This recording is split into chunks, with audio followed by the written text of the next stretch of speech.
नमस्कार, मी सागर राजे. प्रभात पर्व न्यूजवर आपलं सर्वांचं स्वागत करतो. आज पत्रकार आणि राजकीय विश्लेषक नाना करुंजले यांची मी मुलाखत घेतली आणि त्याच्यामध्ये खरं म्हणजे त्यांनी सांगितलं की अजूनही कोणामध्येही सीट वाटपाबाबत काही प्रश्न सुटलेला नाही. मग तो महायुती असो किंवा महाविकास आघाडी असो. दादांना जवळजवळ मी दररोजच फोन करतो की दादा मिटलंय का तुमचं, झालं का महाविकास आघाडी सीट वाटपाचा टिळा सुटलेला आहे का. ते दररोज मला सांगतात की 99% सुटलेलं आहे आणि ते मी मुलाखती देखील बोललेले आहे. आता दररोज आज असतो आणि मला शेवटी आज तुम्हाला गाठलेलं आहे आम्ही. हा तिढा सुटलेला आहे का मला सांगा. म्हणजे पनवेल महानगरपालिकेमध्ये महाविकास आघाडी की बिघाडी? महाविकास आघाडी आहे. मान्य पक्षप्रमुख उद्धव साहेब ठाकरेजींनी आम्हाला महाविकास आघाडी करण्याचे आदेश गीते साहेबांकडे आमचे नेते ते आज परत महाविकास आघाडी झाल्यापासून महापालिका ते इथे येतात आणि ते आम्हाला मार्गदर्शन करतात. त्या गीते साहेबांचा आम्हाला आदेश आहे का महाविकास आघाडी आपल्याला करायची आहे, पण समाधानकारक जागा मिळाल्या पाहिजेत. आणि समाधानकारक जागा मिळाल्यानंतर आम्ही गीते साहेबांना सांगणार आहोत आणि गीते साहेब ते जाहीर करणार आहे. ओके, याविषयी दररोज चर्चा चालू आहे. चर्चा चालू आहे. अद्याप बघा, स्पष्ट मी सांगतो राजे, 8 पक्ष आहेत. बरोबर. 8 पक्षामध्ये एका ठिकाणी एकाच जागेवर 3-3, 4-4 इच्छुक आहेत. त्यामुळे थोड्याशा अडचणी येतात. त्यामध्ये आमच्या भागात म्हणजे आता हरेशकिनी इथे आहेतच, ते नव्याने आलेले आहेत आणि भाजप सोडून ते आमच्याकडे आलेत, काँग्रेसचे आलेत. म्हणजे काँग्रेसचा आमचा अलायन्स आहे, त्यांचाही सन्मान आम्हाला या पक्षात करायचा आहे. म्हणजे हे सगळं धरून आम्ही आघाडीची मोठ बांधण्याचा प्रयत्न चालू आहे. रोज बसतो, रोज चालतो, एक विषयावर काही प्रभागावर चर्चा पूर्ण पण झालेलं आहे.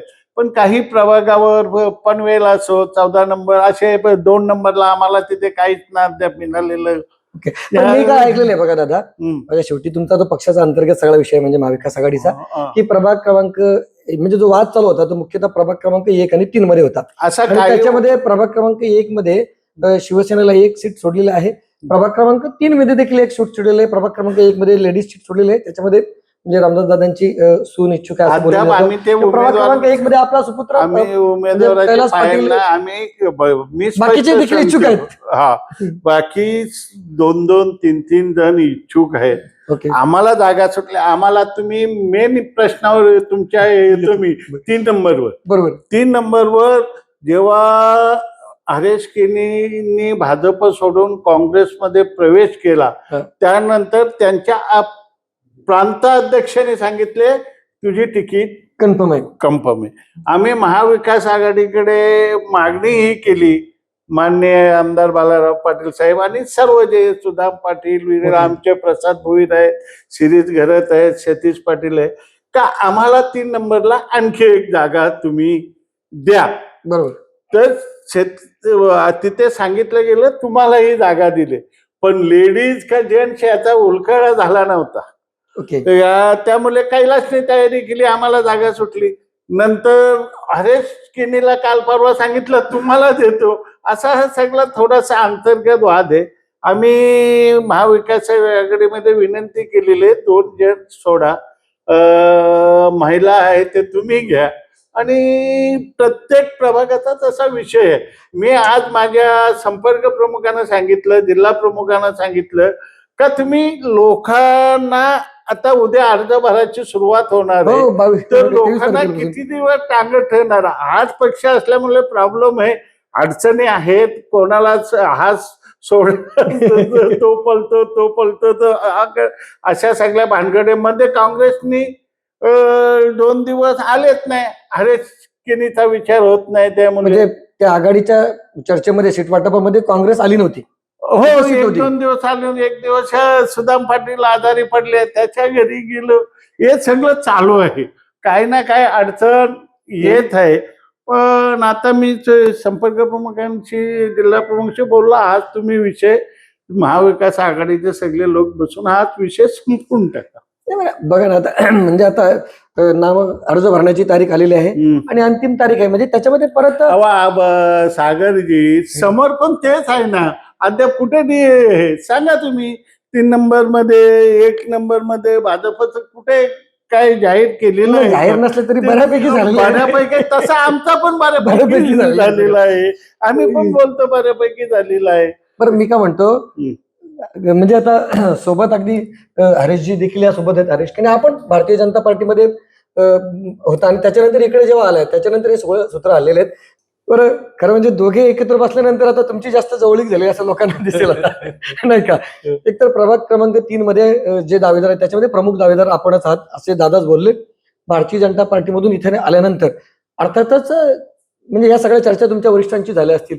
मग आता तुम्हाला एक सीट सोडलेली आहे असं मी ऐकलेलं आहे की बाबा काँग्रेसला एक सीट सोडलेली आहे आणि सुरुवातीला नव्हती सोडली, म्हणजे तुम्हाला लेडीज असं मी ऐकलं होतं, पण आता त्यांनी सोडलेली असं मी ऐकतो. मग आता अडलंय कुठं घोडं नेमकं? नाही, आता तर दादानी सांगितल्याप्रमाणे चर्चा चालू आहेत आणि बरेचसे आज जी परिस्थिती महाविकास आघाडीत आहे तीच परिस्थिती भाजपामध्ये पण आहे. ओके. आणि 78 सीट आहे, 8 पक्ष आहेत, त्यामुळे थोडेफार हेवेदावे असणारच आहेत. आणि माझ्या सीटचा प्रश्न तर मी ज्यावेळी प्रवेश केला काँग्रेसमध्ये त्यावेळी आमचे प्रदेश अध्यक्ष सतपाल साहेबांनीच मला सीट इथे कन्फर्म केली होती. त्या सीटसाठी कुठल्याही प्रकारची तडजोड नाही. ओके. राहिल्यात आता दादांनी जाहीर केली त्यांची कैलास पाटील म्हणून शिवसेनेतर्फे त्यांना आहे. राहिल्यात दोन सीट अनुसूचित जमाती आणि ओबीसी महिला आहे. ते इतर पक्ष आहेत, आघाडीचे अध्यक्ष आहेत बालाराम पाटील साहेब आणि इतर ते त्याच्या बाबतीतही निर्णय घेतील. आणि मला वाटतंय आघाडी ही पनवेल तालुक्यात सुरळीत चालणार आहे, कारण आघाडीचा विजय आज आघाडी एकत्र असल्यामुळे पनवेलमध्ये उरणमध्ये आज आघाडीचा नगराध्यक्ष झालेले आहे. त्यामुळे आघाडी ही सुरळीत चालेल आणि ह्या पनवेल महापालिकेवर आघाडीचाच झेंडा लागणार आहे. तुमचे 2 सीट सुटलेले असं सांगाल का तुम्ही आघाडीमध्ये? म्हणजे तुमची एक काँग्रेसची आणि सेनेची, असं बोलता येईल का तुम्हाला? आता चर्चा आहे जवळजवळ, आता माझी तर फायनलच झालेली आहे. ओके. म्हणजे याच्यावर पहिला चर्चा चालू होती. आमचे काँग्रेसचे जे नेते आहेत आरशी गरज साहेब, आमचे जिल्हाध्यक्ष सुदाम पाटील साहेब, त्यांनी एक दिवस चर्चेत बहिष्कारही टाकला होता आणि नंतर तो तिढा संपलेला आहे माझ्या बाबतीत. बरोबर. आणि यांच्या बाबतीत तेच निर्णय. पण दादा एकच सगळ्यात महत्वाचा प्रश्न, शेवटचा प्रश्न विचारतो. म्हणजे आघाडी व्हावी ही सगळ्यांची इच्छा आहे तुमची, हो बरोबर, पण समाधानकारक सीट नाही मिळाली तर काय मग? त्याच्या नंतर बघू ना, ते काय तर तो उत्तर नाही ना, काय तर काय येत आहे ते प्रश्नचिन्ह जाईल ना. ओके. मग जसा नेते आदेश देतील. वरिष्ठांचा म्हणजे या बाबतीत काय समाधानकारक सीट तुम्हाला मिळालं का काँग्रेसला, असं म्हणता येईल का? चर्चा चालू आहे. काँग्रेसला कुठे कुठे जावा सांगा काँग्रेसच्या सीटचा. काँग्रेसचा आता प्रत्येक प्रभाग जिथे जिथे आहे तिथे प्रत्येक ठिकाणी काँग्रेसनी सीट मागितलेलंच आहे आणि त्याच्यात कुठे ताकदीप्रमाणे मिळणार आहेत प्रत्येकाला. ओके. प्रत्येक काँग्रेस ही अग्रेसिव्ह राहणार नाही, शेतकरी कामगार पक्ष अग्रेसिव्ह राहणार, शिवसेना आणि इतर राष्ट्रवादी काँग्रेस पार्टी किंवा इतर पक्ष आहेत ते समाधानकारक. सगळ्यांच्या चर्चा चालू आहेत आणि चर्चे अगदी काय निर्णय होईल, काही वादच झाला तर अजून किती दिवस म्हणजे निवड पूर्ण लढत होतील. उमेदवारांची ना झोप उडालेली असं मी ऐकतोय बऱ्याच लोकांची. त्याच्यामध्ये तुम्ही नाही, कारण तुमची डिक्लेअर झालेली हे लक्षात येतं. बऱ्याच उमेदवारांना अजून कन्फर्मच नाही ना, त्यांनी तयारी कधी करायची. अर्थातच म्हणजे ठीक आहे बाबा तुमचे चिन्ह आहेत, बाकीच्या लोकांना चिन्हाच्या बाबतीत देखील अजून पोहोचवायच्या सगळ्या गोष्टी आहेत. अजून किती तारीख अशी असेल की त्या तारखेला तुमचं फायनल असं सांगताय मला? उमेदवारी अर्ज भरायच्या आत फायनल. म्हणजे 27 तारखेपर्यंत तुम्ही वाट पाहायला लावणार लोकांना, उमेदवारांना नाही का?